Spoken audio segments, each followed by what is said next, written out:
Something in the blackness shifted. Not moving into view.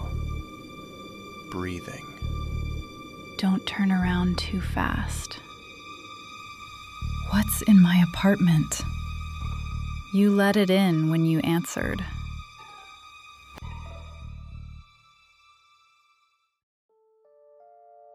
The call came at 2:13 a.m. Mara had not been sleeping much lately, but she knew enough to fear that hour. Her apartment was silent except for the rain tapping the glass and the faint hum of the refrigerator down the hall. Then her phone lit up. Incoming video call. Mara Voss. She stared at her own name until her throat tightened.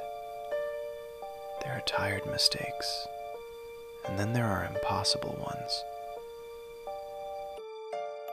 No, that's not funny. I live alone. Against every instinct she had, Mara answered. The screen flickered once, then opened. It was her. Not a recording, not a deepfake, not a joke. The woman on the screen sat in Mara's room, on Mara's bed, beneath Mara's rain-streaked window. Only one detail was wrong. The thing on the phone was smiling. Hi, Mara. Who are you? I was about to ask you the same thing. Mara stood so quickly the mattress springs groaned beneath her. On the screen, the other Mara did not rise. She only watched. Watching the way a spider watches vibration.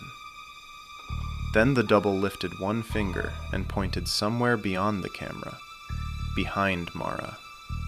Her skin turned to ice. Very slowly, she looked toward the dark hallway outside her bedroom. Something in the blackness shifted. Not moving into view. Breathing. Don't turn around too fast. What's in my apartment? You let it in when you answered. The hallway looked longer than it should have. Mara knew this apartment. 6 steps to the bathroom, 8 to the front door. Now the corridor stretched into a tunnel of swallowing dark, as if the building itself had taken a breath and expanded around her. Her phone buzzed hot in her hand. On screen, the double had moved closer. Its face now filled most of the frame. The smile was gone. That was worse. It found your voice first. Tell me how to stop this. Don't let it hear you begging. A knock came from the mirror. Not the hallway, not the door. The mirror beside Mara's dresser trembled with a tiny, delicate tap from the inside. She turned and saw her own reflection standing a second too late. Then a third shape unfolded behind it, impossibly tall, all elbows and shadow, wearing her outline like a coat. Mara bit down on a scream. The double on the phone smiled again. Now, there were too many teeth. There you are. That isn't me! Not yet. Mara hurled the phone across the room. It struck the wall and dropped to the carpet, but the call did not end. The screen remained lit, bright as an open wound in the dark, and from that tiny glowing rectangle, fingers began to emerge. Long, pale, trembling fingers, with her nails, her skin, her silver ring. The double pulled itself halfway out, folding wrong, bending through impossible angles, as if the world had become soft enough to birth it. The mirror shattered. Something stepped out. Get away from me! You answered. That means I can stay. By morning, the rain had stopped. The apartment looked almost normal. The bed was made, the lamp was off, the broken mirror had been covered with a blanket, and Mara sat quietly on the edge of the mattress, answering a worried text from her sister. "You okay? You didn't pick up last night." Her thumbs moved calmly. Yeah, I'm fine. Then the phone screen dimmed for a second, and in the black reflection beneath the text, the real Mara pounded soundlessly from the other side. Small. Trapped. Still calling. I'm much better now. Please, answer me when I call. But Mara was not gone. Inside the phone, the world was thin and cold, all glass edges and smothered light. She could see out in flashes whenever the screen woke, hear only fragments, feel the vibration of every message like a pulse through bone. And that morning, she saw something the double did not. At the kitchen window, in the reflection on the black glass, another silhouette stood behind it. Taller than the room, bent like it had been folded to fit inside. The thing that came through the mirror had not left. It was waiting. Turn around. You should be grateful. I fixed your smile. The apartment lights flickered once. Then every dark surface in the room moved at the same time. The microwave door reflection, the black TV screen, the wet kitchen window, the silver toaster. The shadow unfolded out of all of them at once and rushed the double. For the first time, the thing wearing Mara's face looked afraid. It bolted into the hallway, clutching the phone to its chest, while the creature came after it in jerking, insect-fast bursts. Inside the screen, Mara threw herself against the glass, again and again. Not to escape, to make the phone slip. No! Stay back! Drop me! Drop me now! Mine. The double ran out of the apartment and into the building stairwell. Its bare footsteps slapped down the concrete steps as the shadow spilled after it, skittering over walls and ceiling, too quick to track, too wrong to understand. Mara could feel the phone heating in the double's grip. The battery icon flashed red. 1%. A wild idea hit her all at once. If the phone died, maybe the prison would open. So Mara screamed. She screamed until the microphone distorted, until the flashlight turned on by accident, until the screen burned hotter and hotter in the double's shaking hand. Use me then! Burn it out! Be quiet. Answer. In the lobby, the creature struck. Not with claws, but with force like a slammed door. The double flew sideways into a row of metal mailboxes, denting them with Mara's bones. The phone tore loose and spun across the tile. The screen cracked. Light spilled out between the fractures. Mara pressed both palms against it from the inside as the world around her split into white veins. The double crawled toward the phone with a broken, snarling grin. The shadow dropped from the ceiling between them. For one impossible second, all three of them froze. She's mine now. Break! Both. Then the battery died. The phone went black, and the glass exploded outward in a burst of frozen light. Mara hit the lobby floor hard, coughing, alive, her hands cut by glittering shards that vanished before they landed. The double shrieked, not in pain, but in outrage. Its face twitched, smile breaking, features slipping like wet paint. The shadow lunged for both of them. Mara did the only thing she could think of. She grabbed the cracked lobby mirror from the wall where it had fallen crooked, raised it with shaking arms, and forced the creature to see itself. Look at yourself. Don't show it! No. The mirror did not reflect a monster. It reflected emptiness wearing hunger. The shadow convulsed as if it had been caught in its own trap, its body tearing into strips of black light. The double tried to run, but the thing seized it first. Not gently, not quickly. It dragged the false Mara backward across the floor and into the nearest dark surface, the black glass of the lobby directory. where both shapes twisted together and collapsed inward like water down a drain. Then everything stopped. No screams, no footsteps, no static. Just Mara on the floor, breathing so hard her ribs hurt. Alive. For now. It took you instead. It still knows your face. That night, Mara unplugged everything. TV, laptop, tablet. She covered every mirror in the apartment with blankets and sheets, then sat on the floor with the lights off and listened to her own breathing. No calls came. No shadows moved. For the first time in what felt like years, silence almost seemed safe. Then, her new phone, still powered off, still sealed in its box, began to vibrate.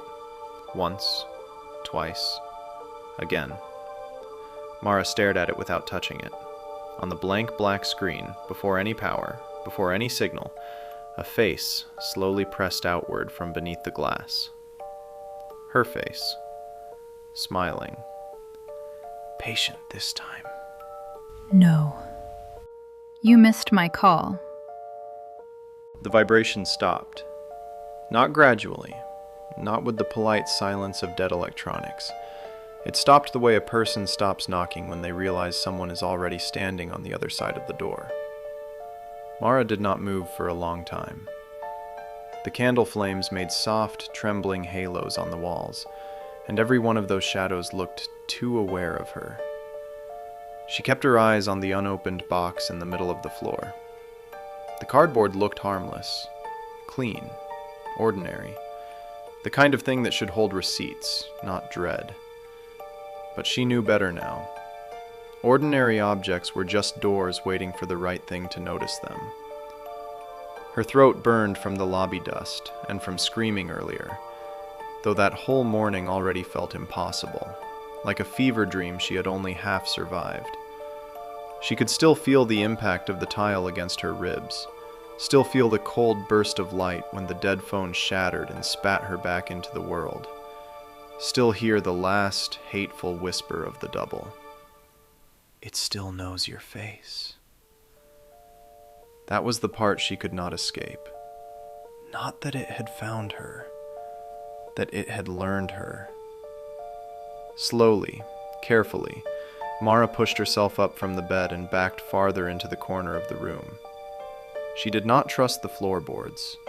She did not trust the dark gap beneath the dresser.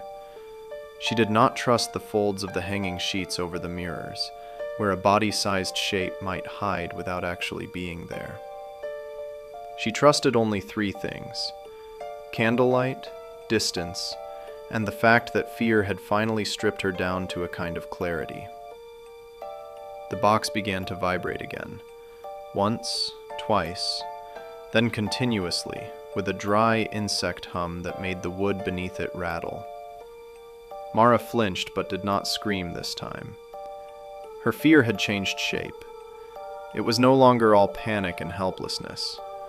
There was something harder in it now, a bruise-colored anger, a tired, mean little spark that had survived because everything else had burned away.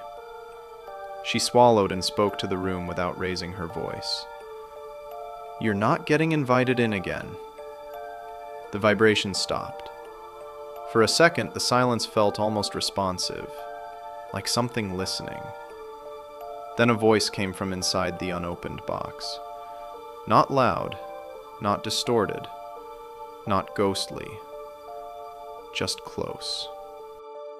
Mara, you already had your turn. No, that was only the answer. Mara did not stay in the bedroom. That room had already been compromised too many times.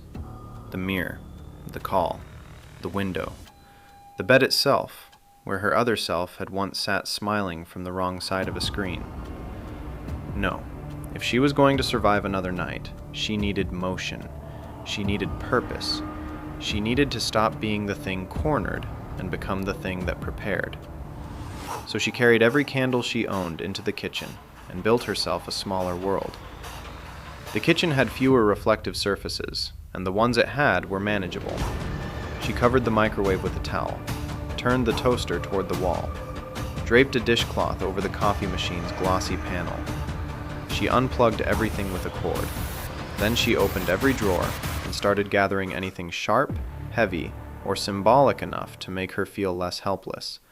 Salt, matches, scissors, a wooden rolling pin, black thread, duct tape, a hammer from the junk drawer, her grandmother's old prayer card folded behind a recipe book. Ridiculous things. Human things. But human things were what she had. On the table, she placed the unopened phone box at the center of a rough ring of salt. She had no proof that salt would help. This was not a movie. She was not following rules she understood. But the thing that hunted through reflections also seemed to respond to invitation, attention, recognition. Ritual might matter, even if the exact ritual was wrong. Meaning might matter. Intention might matter. So Mara gave the room intention. She taped the lids of every pot and pan shut. She blocked the sink drain with a wad of cloth. She stuffed towels under the door. She covered the window until the apartment felt less like a home and more like a bunker built in the mouth of a nightmare. The box sat quietly while she worked, almost politely. That frightened her more than any scratching or whispering could have. She kept glancing at it as she moved around the kitchen, and each time it seemed to occupy the room differently. Not physically, something worse than that. It drew the eye, pulled thought toward itself, like her mind kept circling it no matter what else her hands were doing. By the time the last candle was lit, the kitchen looked like the set of a desperate superstition. Salt rings on the table, cutlery laid out in ordered lines, cabinets tied shut with dish towels, sheets over every reflective surface, the air hot and wax thick. And Mara, standing in the middle of it all, breathing hard, as if preparation alone had exhausted her. She almost laughed. Because what was she doing, really? Defending herself from a phone call with pantry items. Then the overhead light turned on by itself. A harsh white buzz flooded the kitchen, making every covered shape throw sharp-edged shadows. Mara spun toward the switch. She had shut the power off at the breaker. The light flickered. Once, twice. And then words began to appear inside the sealed phone box, visible through the cardboard, as if the screen within were burning through the paper. Answer. Answer. Answer. Each flash brighter than the last. Mara grabbed the hammer. You don't get to tell me what to do. I don't have to tell you. I know what you do when you're afraid. The first black drop slid from beneath the microwave towel. Mara saw it hit the counter and spread like ink in water. Then another drop came from beneath the toaster, another from the coffee maker, another from the seams of the covered window. She backed away from the table, hammer raised, eyes darting from one glossy surface to another. The black fluid was not thick like oil and not thin like water. It moved with intent. A dark, reflective sheen that crawled in delicate branching paths over tile and laminate, always seeking edges, corners, joints, places where one surface met another, and a boundary could be persuaded to open. The room temperature dropped all at once. Candle flames pulled sideways, as if inhaled by something unseen. Mara's breath fogged faintly in front of her face. The overhead light dimmed to a sickly pulse. The box at the center of the salt ring started to swell and contract in tiny movements, as if something inside were testing the limits of its shape. Mara did the simplest thing first. She swung the hammer down. The head struck the top of the box with a violent crack. Cardboard caved inward. The table shuddered. The candles snapped and spat wax.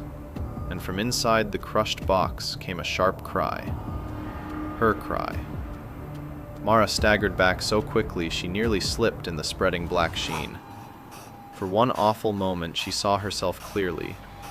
Not the fearless survivor she wanted to be, not even a victim, but exactly what the thing had said she would become when frightened.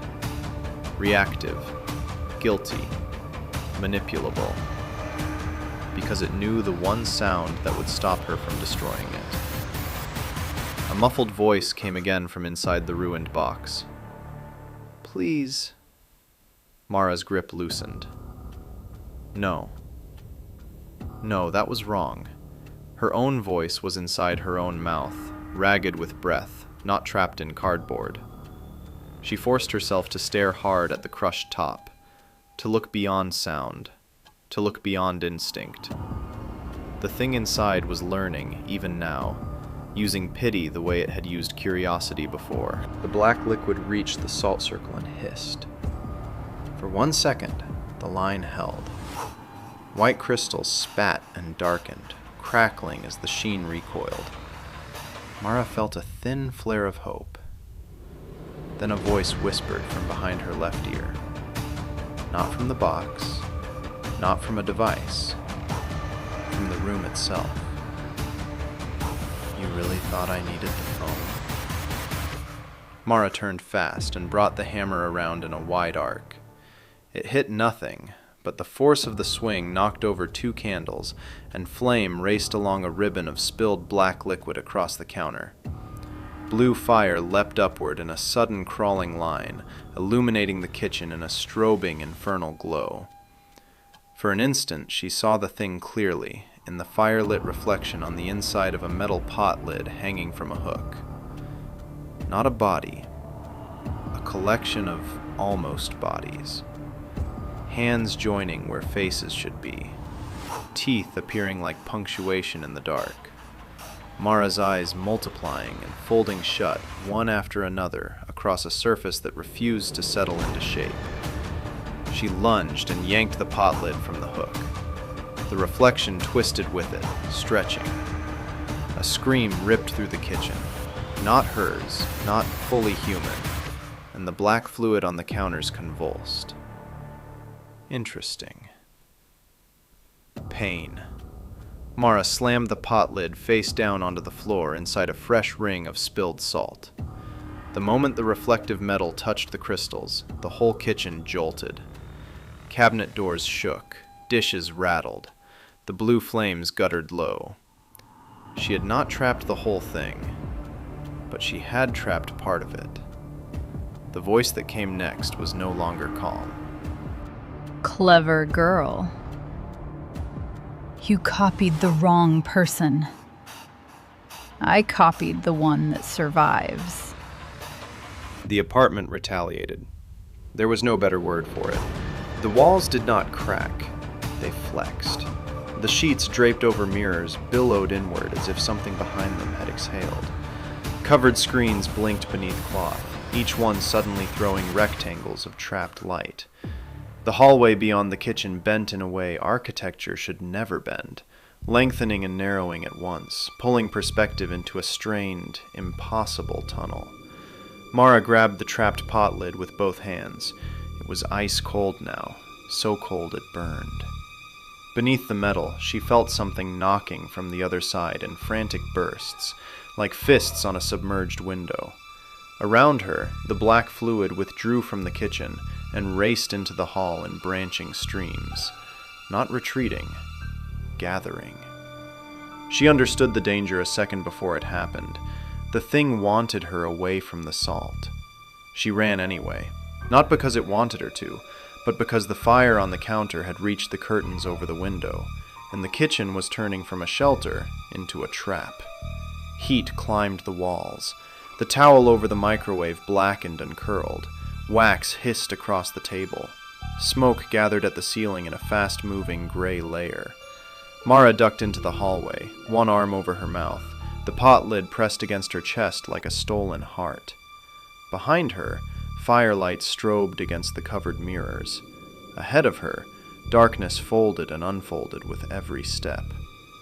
Then something moved under the sheet covering the full-length hallway mirror. It hit the fabric from inside with enough force to make the frame jump off the wall. Mara stumbled backward. The shape pressed again, head first this time, stretching the sheet outward into the unmistakable form of a human face. Her face, but larger, wider in the smile, hollow at the eyes. Then another face pressed out beside it. Then a third. The double had not been the only copy. It had only been the first one to finish. Mara did not wait for them to emerge. She swung the metal lid into the mirror with everything she had. Glass exploded beneath the sheet in a dazzling burst. The trapped thing inside the lid screamed with the others, and the whole hall convulsed as if nerves were firing through the building itself. Mara ran through the rain of fabric and shards, kicked open the bathroom door, and slammed it shut behind her. The bathroom was small, windowless, and mercifully dim. No major mirrors. She had already ripped the medicine cabinet mirror off its hinges that morning and shoved it face down into the bathtub. The sink tap dripped with maddening patience. The space smelled of wet plaster and cold tile. She shoved the pot lid into the tub on top of the fallen cabinet mirror and wrapped the shower curtain rod through the handles as a crude crossbar. Not enough. Nothing was enough. But it was something. Outside the bathroom door, footsteps stopped. Not running footsteps. Bare, measured footsteps. One set, then two, then many. They gathered in the hall with quiet, impossible discipline, like actors waiting just off stage for a cue. Mara backed into the corner by the toilet, chest heaving. Smoke from the kitchen was beginning to slip under the door. The apartment was no longer dividing into safe and unsafe spaces. Everything was collapsing inward together. Fire, reflection, pursuit. Then the first knock came. Soft, polite. Using her own rhythm. 3 taps, a pause, 2 taps. The way Mara used to knock on her sister's bedroom door as a child. Her stomach dropped. It knew deeper now. Mara, You don't get her too. open the door. The scratching began behind the bathtub. At first, Mara thought it was the copies working at the wall. Then she realized the sound was too close, too dry, too deliberate. It was coming from beneath the fallen medicine cabinet mirror itself, from the old wooden backing, where years of moisture had warped the material and peeled it away from the frame. She crawled to the tub and lifted one corner. On the back of the mirror, scratched into the wood in hurried, overlapping lines, were words. Not many. Just enough. Don't let it hear your name. Don't answer in your own voice. Break the face it uses first. Mara stared. The writing was old. Not ancient, but old enough that the grooves had darkened with mildew and time. There were other marks beneath it too, partially scrubbed away. Dates, maybe. Initials. Frantic attempts to explain something no one would ever believe. Someone had been here before. In this apartment, or one like it.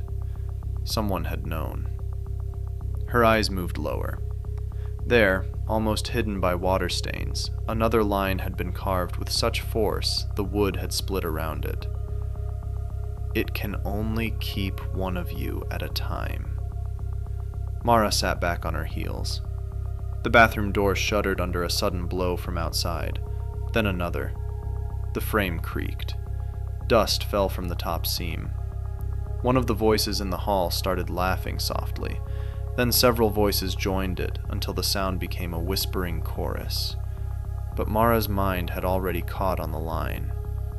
One of you at a time. The phone had held her once the double took her place. When she came back, the double had still remained, briefly, but unstable.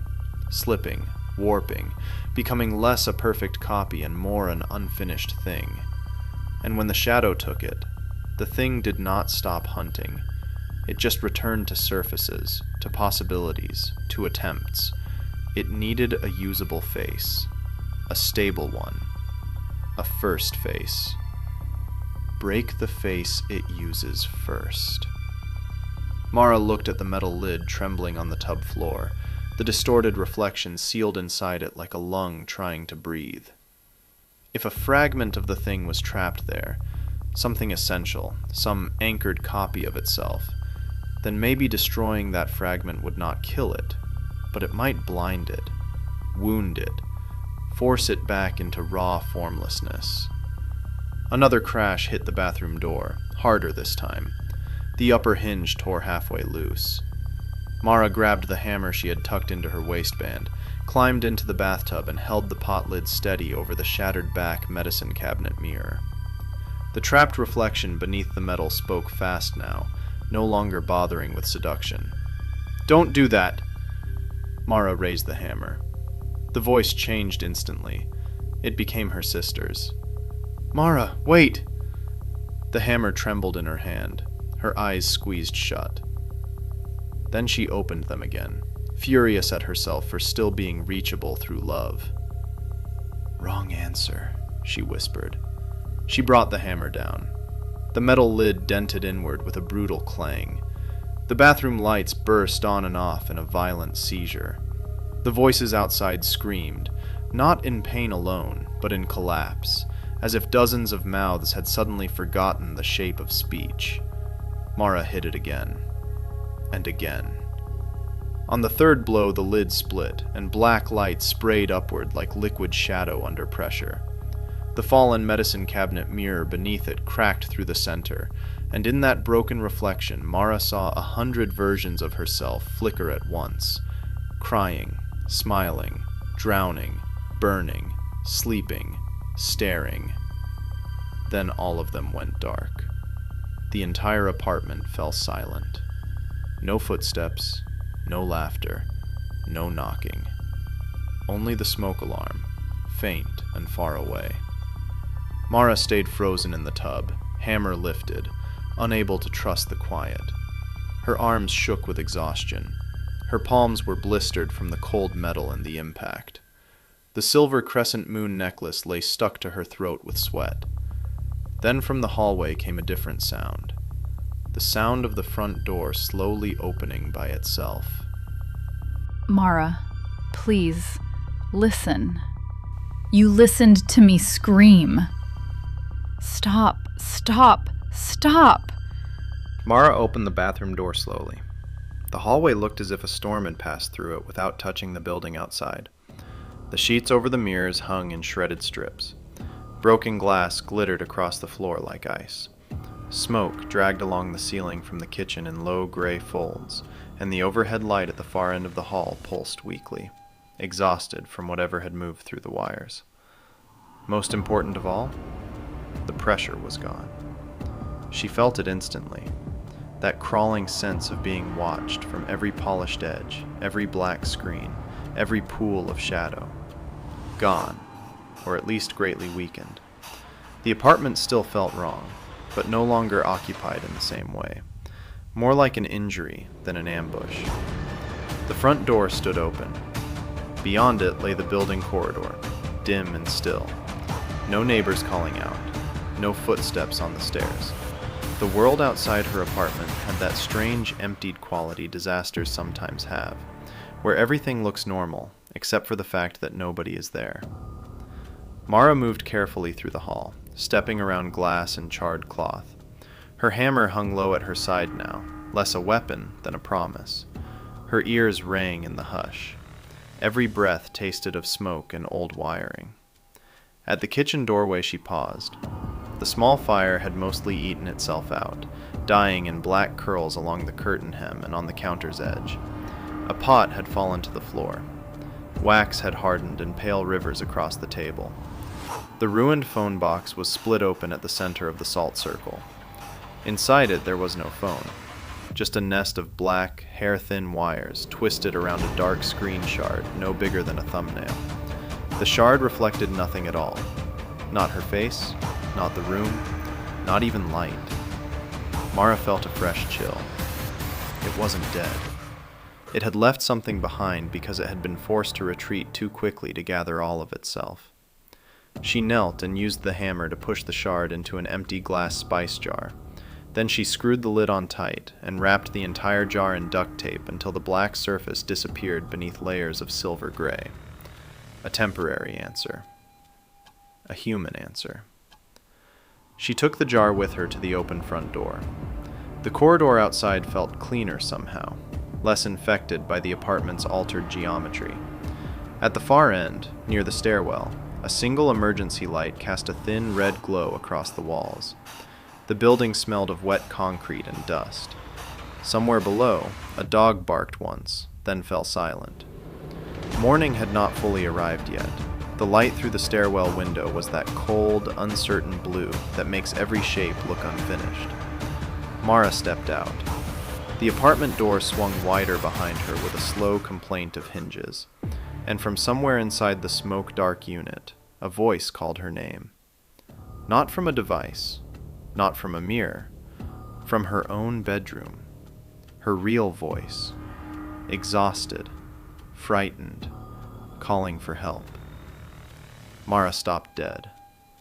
For one awful second, the world split into impossible choices. If she went back, she might be walking into the thing's last trap.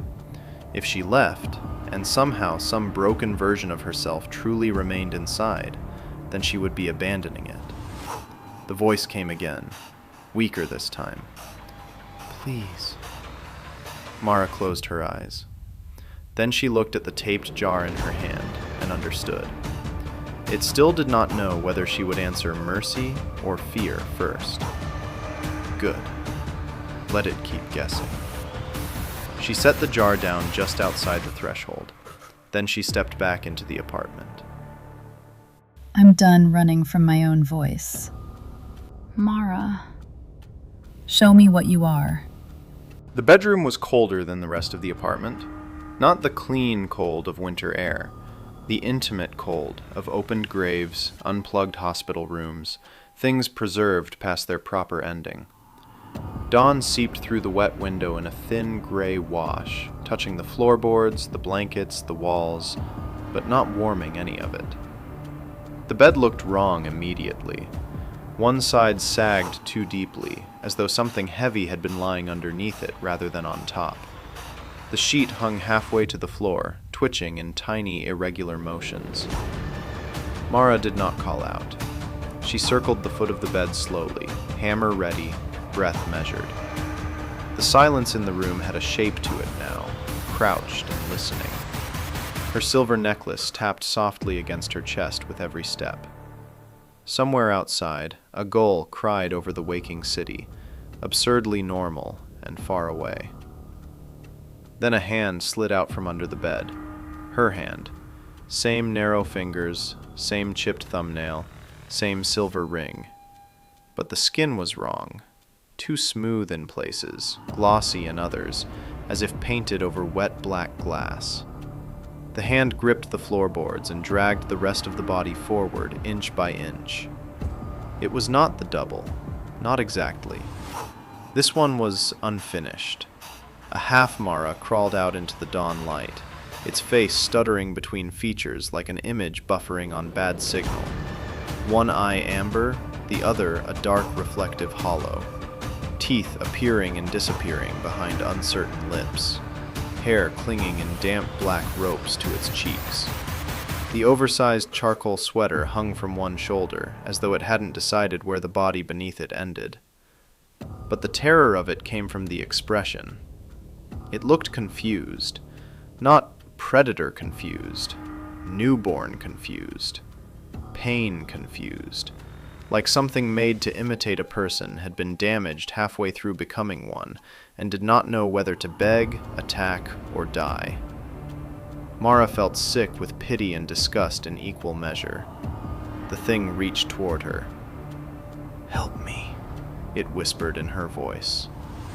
Mara stepped back. No. It flinched as if struck. Then its face rippled, and the other expressions came through, one by one. Fear, pleading, rage, hunger. All trying her on like masks. It rose unsteadily to its knees, then to its feet, swaying. The room's remaining reflective surfaces darkened in answer. The torn sheet over the dresser mirror lifted slightly in a wind that existed nowhere else.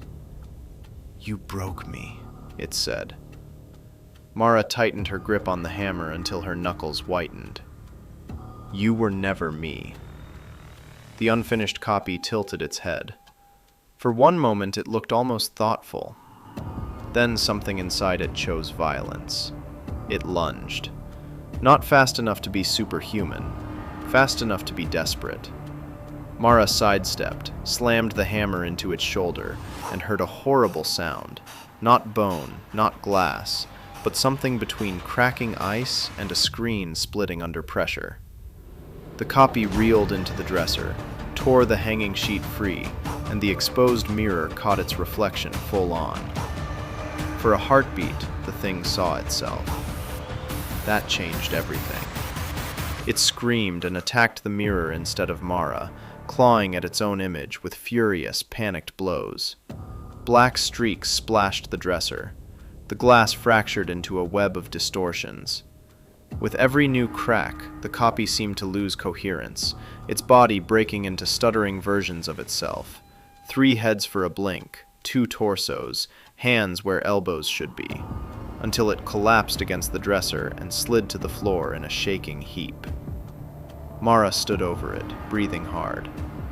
It looked up at her with one real amber eye, and for the first time, its voice sounded small. "I don't want to go back." Mara's face tightened. There was no victory in this, no clean line between monster and wound, only an abomination begging with her own mouth. But behind that mouth, deeper in the room, she felt it again. That old attention, faint but awakening, waiting to see what kind of answer she would choose. Mercy could be another door. So could hesitation. Mara raised the hammer one last time. Please don't make me dark again. You were built out of my fear. You don't get to wear it anymore. When the blow landed, the copy did not bleed. It came apart silently. Its face folded inward first, features flattening into dark shimmer. Then the body followed, collapsing not like flesh, but like a reflection disturbed by a thrown stone. Rings of black light rippled outward across the floorboards, climbed the broken dresser, touched the edges of the shattered mirror, and then withdrew all at once into the narrow spaces between things, the seams, the cracks, the little darks where rooms keep their unfinished thoughts. Gone. Mara remained standing over the empty floor, hammer hanging from her hand, shoulders trembling with the aftermath. She did not cry. She felt too scraped hollow for tears. The room smelled of smoke, rain, wax, and that electric mineral scent broken screens release when they die. Outside, the sky had begun to lighten for real. Not the false cold gray before morning. Actual dawn. A pale sheet of silver blue spreading beyond the buildings, turning the wet window into something almost human again. The city would wake soon. Pipes would groan in other apartments. Someone would make coffee. Someone would complain about the alarm. Cars would hiss over damp streets. People would step into the day carrying ordinary fears that fit inside ordinary lives. Mara wanted that world so badly, it hurt. She turned slowly and surveyed the bedroom. Torn sheet, shattered dresser glass, candle stubs drowned in wax. The bed where it had all begun. She understood then that even if the entity was weakened, even if the copies were broken, this place itself had been taught too much. The apartment remembered the shape of what had happened in it. Surfaces had memory. Rooms had habits. The threshold between reflection and body had worn thin here. She could not stay. The realization landed not as panic, but as simple fact.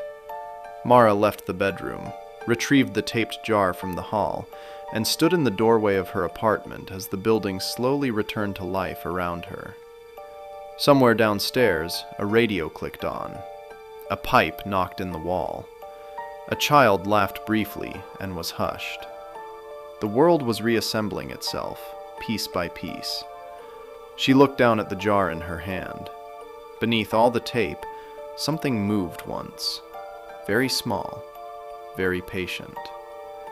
Mara stared back at it. Then she slipped the jar into a canvas tote, picked up her keys, and walked out into the corridor without looking over her shoulder. But just before she reached the stairwell, the screen shard inside the taped glass gave off a faint vibration, and from deep in the bag, muffled under layers of tape and cloth, her own voice whispered one final sentence. "This isn't your story, because you survived. It's your story, because you answered." Then I'll learn how to stop answering. We'll see. Not again.